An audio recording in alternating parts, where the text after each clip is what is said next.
ପିଲାମାନେ ଆମେ ଯିବା ଆଜି ଦଶମ ଶ୍ରେଣୀର ମଙ୍ଗଳ ଅଇଲା ଉଷା ଯାହାର କବି ହେଉଛନ୍ତି ଗଙ୍ଗାଧର ମେହେର।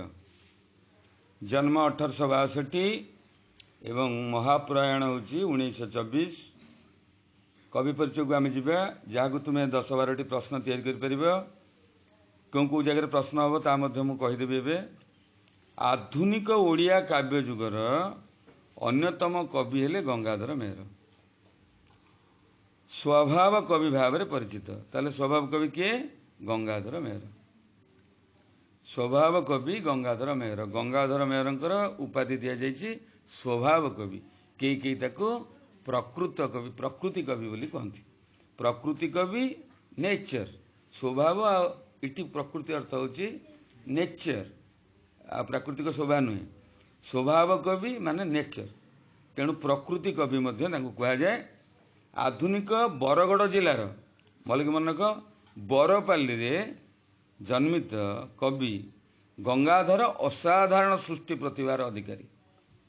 ପୁରାତନରେ ନୂତନତା ଆଣିବାରେ ଗଙ୍ଗାଧରଙ୍କ କବି ଚାତୁରୀ ଅନନ୍ୟ।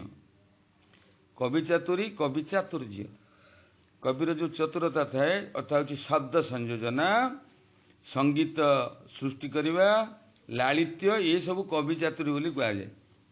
ତେଣୁ ଅନନ୍ୟ ମାନେ ସବୁଠୁ ଅଲଗା। ସଂସ୍କୃତ ସାହିତ୍ୟର କାବ୍ୟ ନାଟକ ଅବଲମ୍ବନରେ ଓଡ଼ିଆ କାବ୍ୟମାନ ରଚନା କରି ସେ ଅନେକତ୍ର ନିଜର ମୌଳିକତା ପ୍ରକାଶ କରିଯାଇଛନ୍ତି। ତାମାନେ ଯେଉଁ କାବ୍ୟ, ଏ ଯେଉଁ ମଙ୍ଗଳ ଅଇଲା ଉଷା କଥା ଆମେ ଏଇକ୍ଷିଣା ପଢ଼ିବା, ଏଇଟା ହେଉଛି ସୀତାଦେବୀ ଯେତେବେଳେ ନିର୍ବାସିତା ହୋଇ ଆଶ୍ରମରେ ଅଛନ୍ତି, କାହାର ନା ବାଲ୍ମୀକିଙ୍କ ଆଶ୍ରମରେ ଅଛନ୍ତି, ସେହି ସମୟର କଥା। ତେଣୁ ଏହା କାବ୍ୟ କବିତାର ଅର୍ଥାତ୍ ପ୍ରକୃତ ମୂଳ ରଚନା ବାଲ୍ମୀକି ରାମାୟଣରେ ଏହାର ମୂଳ ରୂପର ଅଛି, କିନ୍ତୁ ତାକୁ କାବ୍ୟ ଭାବରେ ନୂତନ ଭାବରେ ଲେଖିବା ଏବଂ ତାକୁ କାବ୍ୟ ଚାତୁରୀରେ ଲେଖିବା ଏବଂ ଲାଳିତ୍ୟ, ଶବ୍ଦ ସଂଯୋଜନା, ଗୀତ ଛନ୍ଦରେ ଲେଖିବା, ଯେମିତି ବୋଲି ହେବ, ଗାୟନ କରିହେବ ବିଭିନ୍ନ ରାଗ ମାଧ୍ୟମରେ। ଓଡ଼ିଆ ଭାଷାରେ ମଧ୍ୟ ଅନେକ ରାଗ ଅଛି ହେଲା, ଯେମିତି ହିନ୍ଦୀରେ ଅଛି, ସଂସ୍କୃତ ଭାଷାରେ ମଧ୍ୟ ଅନେକ ରାଗ ରାଗିଣୀ ଅଛି। ତେଣୁ ତାଙ୍କ ମୌଳିକତା ପ୍ରକାଶ କରିଛନ୍ତି ସେଥିରେ, କିନ୍ତୁ ଆଣିଛନ୍ତି କେଉଁଠୁ? ସଂସ୍କୃତ ସାହିତ୍ୟର କାବ୍ୟ ନାଟକ ଅବଲମ୍ବନରେ ଓଡ଼ିଆ କାବ୍ୟମାନ ରଚନା କରିଛନ୍ତି। ସେ ପ୍ରକୃତିକୁ ଜୀବନ୍ତ ସତ୍ତାରେ ରୂପାୟିତ କରିଛନ୍ତି ଗଙ୍ଗାଧର। ପ୍ରକୃତିକୁ ଜୀବନ୍ତ କରିବା ଅର୍ଥ କ'ଣ? ପ୍ରକୃତିକୁ ଜୀବନ୍ତ କରିବା ଅର୍ଥ ହେଉଛି ପ୍ରକୃତିର ସବୁ ପ୍ରାକୃତିକ ପଦାର୍ଥ, ପାହାଡ଼ ପର୍ବତ, ନଦୀ, ଝରଣା ହେଲା, ପଶୁ ପକ୍ଷୀ, କୀଟ ପତଙ୍ଗ, ସମସ୍ତଙ୍କୁ ଗୋଟେ ମନୁଷ୍ୟ କ୍ୟାରେକ୍ଟରରେ ନେଇକରି ପହଞ୍ଚେଇବା, ମାନବ ଚରିତ୍ରରେ ପହଞ୍ଚେଇବା ହେଲା, ତାକୁ ହିଁ କହିବା ଜୀବନ୍ତ କରିବା। ଏବଂ ଯେଉଁମାନେ କଥା କହିପାରନ୍ତି ନାହିଁ ସେମାନେ କଥା କୁହା ଜୀବ ଭାବରେ ପରିଣତ କରିବା, ତାକୁ କହନ୍ତି ଜୀବନ୍ତ କରିବା। କରିଛନ୍ତି ଗଙ୍ଗାଧର। ଓଡ଼ିଆ ଭାଷା ଓ ଓଡ଼ିଶାର ସ୍ୱତନ୍ତ୍ରକୁ ଘେନି ତାଙ୍କ ସ୍ୱାଭିମାନ, ତାଙ୍କୁ ସ୍ୱାଭିମାନୀ କବି ମାନସରୁ ଝରି ପଡ଼ିଛି ଅନେକ କ୍ଷୁଦ୍ର ଗୀତିକା। ଗଙ୍ଗାଧର କାବ୍ୟ ପ୍ରତିଭାର ସ୍ମାରକୀ ହେଉଛି କ'ଣ ନା, ଗୋଟେ ହେଉଛି ତପସ୍ୱିନୀ କାବ୍ୟ, ଯାହାକୁ ବର୍ତ୍ତମାନ ଆମେ ମଙ୍ଗଳ ଅଇଲା ଉଷା ଯେଉଁଥିରୁ ପଢ଼ିବା। ମଙ୍ଗଳ ଅଇଲା ଉଷା ହେଉଛି ତାରି ଏକ ରୂପ, ତାରି ଏକ ଏପିସୋଡ଼, ଗୋଟେ ଯେଉଁ କୁହନ୍ତି ଯାହାର ଗୋଟେ ଅଧ୍ୟାୟ। ପ୍ରଣୟବଲ୍ଲରୀ, କୀଚକବଧ, ଇନ୍ଦୁମତୀ, ପଦ୍ମିନୀ, ଅଯୋଧ୍ୟା ଦୃଶ୍ୟ, ଉତ୍କଳ ଲକ୍ଷ୍ମୀ, ଇଏ ହେଉଛି ତାଙ୍କର କାବ୍ୟ। ତାଙ୍କ କ୍ଷୁଦ୍ର ଗୀତିଗୁଡ଼ିକ ସଂକଳିତ ହୋଇଛି କେଉଁଠି ନା କୃଷକ ସଙ୍ଗୀତ, କବିତା ମାଳା, କବିତା କଲ୍ଲୋଳ, ଅର୍ଘ୍ୟତାଳି ଆଦି ପୁସ୍ତକରେ। ମଙ୍ଗଳ ଅଇଲା ଉଷା ତପସ୍ୱିନୀ କାବ୍ୟର ଚତୁର୍ଥ ସର୍ଗ, ଯେଉଁ ଅଧ୍ୟାୟ ବୋଲି କହନ୍ତି, ଚତୁର୍ଥ, ମନେ ରଖିବ, ଚତୁର୍ଥ ସର୍ଗରୁ ସଂଗୃହୀତ କାବ୍ୟାଂଶ, କାରଣ ଇଏ ଗୋଟେ ସର୍ଟ କୋଶ୍ଚିନ୍। ବାଲ୍ମୀକି ଆଶ୍ରମରେ ରହୁଥିବା ନିର୍ବାସିତା ସୀତାଙ୍କୁ ପ୍ରକୃତି ସ୍ୱାଗତ କରୁଛି।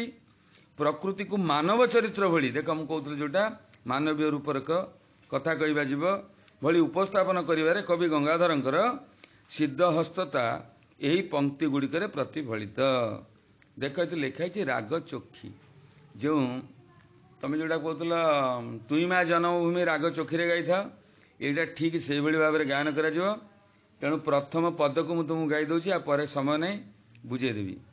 ମଙ୍ଗଳେ ଅଇଲା ଉଷା ବିକଚରା ଜୀବ ଦୃଶ ଜାନକୀ ଦର୍ଶନ ତୃଷ ହୃଦଏ ବହି କର ପଲ୍ଲବେ ନିହାର ମୁକ୍ତା ଧରି ଉପହାର ସତୀଙ୍କ ବାସବାର ପ୍ରାଙ୍ଗଣେ ରହି କଳକଣ୍ଠ କଣ୍ଠେ କହିଲା ଦର୍ଶନ ଦିଅ ସତୀ ରାତି ପାଇଲା। এইভাবে ভাবে গায়ন କରାଯାଏ। ତେବେ ବର୍ତ୍ତମାନ ଆମେ ଯିବା ତାର ଅର୍ଥ ସମୂହକୁ ସିଧାସଳଖ ଯିବା। ମଙ୍ଗଳମୟ ସମୟରେ ଉଷା ଆସନ୍ତି। ଉଷା ହେଉଛି ପ୍ରଭାତର ପୂର୍ବ ସମୟ। ବିକଚ ରାଜୀବ ଦୋଷା, ବିକଚ ମାନେ ଫୁଟି ଆସୁଥିବା କଢ଼ରୁ ଫୁଲକୁ ପରିଣତ ହେବା। ବିକଚ ରାଜୀବ, ରାଜୀବ ମାନେ ପଦ୍ମ, ଫୁଟି ଆସୁଥିବା ପଦ୍ମ ଫୁଲର ଦୃଶ୍ୟ ଯେପରି ଦେଖାଯାଏ ସେଇଭଳି ଦେଖାଯାଉଥିବା ଉଷାରାଣୀ, ତା ମାନେ ରକ୍ତିମ ଆକାଶ, ଉଦିତ ସୂର୍ଯ୍ୟ ଉଦୟ ହେବାକୁ ଯାଉଛନ୍ତି, ଅରୁଣ କିରଣ ଚାରିଆଡ଼େ ବିଞ୍ଚି ହେଇକି ପଡ଼ିଛି, ସେହି ସମୟ ହେଉଛି ଉଷା ସମୟ। ତେଣୁ ଉଷା ସମୟକୁ ଫୁଟି ଆସୁଥିବା ପଦ୍ମ ଫୁଲର ଦୃଶ୍ୟ ବା ରଙ୍ଗ ସହିତ ତାର ଶୋଭା ସହିତ ବର୍ଣ୍ଣନା କରିଛନ୍ତି କବି। ଜାନକୀ ଦର୍ଶନ ତୃଷା ହୃଦୟ ବହି, ତାହେଲେ ଆସିଛନ୍ତି କ'ଣ ପାଇଁ?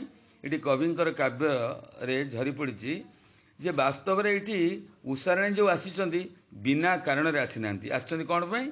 ନା ଆସିଛନ୍ତି ଜାନକୀ, ଜନକ ନନ୍ଦନୀ ଜାନକୀ ମାତା ସୀତା ଦେବୀ ସତୀ ରାଜ୍ୟର ରାଣୀ, ତାଙ୍କୁ ଦର୍ଶନର ତୃଷା, ଦର୍ଶନର ଆବେଗକୁ ନେଇ ହୃଦୟରେ ଆସିକରି ଉଷାରାଣୀ ପହଞ୍ଚିଛନ୍ତି ଯେ ଜାନକୀଙ୍କୁ ଦର୍ଶନ କରିବେ। କାହାକୁ ଦର୍ଶନ କରିବେ? ଜାନକୀ ଅର୍ଥାତ୍ ସୀତା ଦେବୀଙ୍କୁ ଦର୍ଶନ କରିବେ। ତାହେଲେ ଯେତେବେଳେ ଆମେ କାହାକୁ ଭେଟିବାକୁ ଯାଉ, ଭିଜିଟ୍ କରିବାକୁ ଯାଉ, ସେଠି କିଛି ଆମେ କ'ଣ ନେଇଥାଉ? ଗିଫ୍ଟ ନେଇକି ଯାଇଥାଉ। ତେଣୁ ଏଠି କ'ଣ କରିଛନ୍ତି? କର ପଲ୍ଲବେ ନିହାର, କର ପଲ୍ଲବେ ନିହାର, ତାମାନେ ଯେଉଁ ଗିଫ୍ଟ ନେଇକି ସେ ଯାଉଛନ୍ତି। ନିହାର ହେଲା କ'ଣ? ନିହାର ହେଲା କାକର ଟୋପା। ଆମ କ୍ଲାସ୍ ନିହାର ନୁହଁ, ନିହାର ହେଉଛି କାକର ଟୋପା। କର ପଲ୍ଲବ ମାନେ କ'ଣ? ହାତରେ। କର ପଲ୍ଲବେ, ଏଠି ପଲ୍ଲବ ଅର୍ଥ ହେଉଛି ପତ୍ର, ତେଣୁ ପତ୍ର ରୂପକ ହାତରେ। ତାହେଲେ ଉଷା ଯେତେବେଳେ ଆଣୁଛି ଗଛର ପତ୍ର ରୂପକ ହାତରେ ନିହାର ରୂପକ ମୁକ୍ତା, ଅର୍ଥାତ୍ କାକର ଟୋପା ରୂପକ ମୁକ୍ତକୁ ହାତରେ ଧରିକରି ଉପହାର ସ୍ୱରୂପ ଆଣୁଛି। ଏବଂ ରହିଛି କୋଉଠି? ସତୀଙ୍କ ବାସବାହାର ପ୍ରାଙ୍ଗଣ ରହି। ସତୀ ସୀତା ଦେବୀଙ୍କର ବାସ, ଯେଉଁ କୁଟୀର, ଯେଉଁଠି ସେ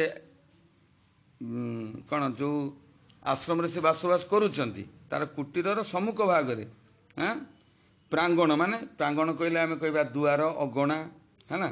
ପ୍ରାଙ୍ଗଣରେ ରହି ପୁଣି ଡାକିବ ତ କେମିତି ଡାକୁଛି? ନା କୋଇଲିର କଣ୍ଠସ୍ୱରରେ ଡାକୁଛି। କଳ କଣ୍ଠ କଣ୍ଠେ କହିଲା, ଅର୍ଥାତ୍ କୋଇଲିର ସ୍ୱରକୁ ନେଇକରି କହୁଛି ଦର୍ଶନ ଦିଅ ସତୀ, ହେ ସତୀ ରାଜ୍ୟର ରାଣୀ ସୀତା ଦେବୀ ଆପଣ ଦର୍ଶନ ଦିଅନ୍ତୁ, ରାତି ପାହି ଆସିଲାଣି।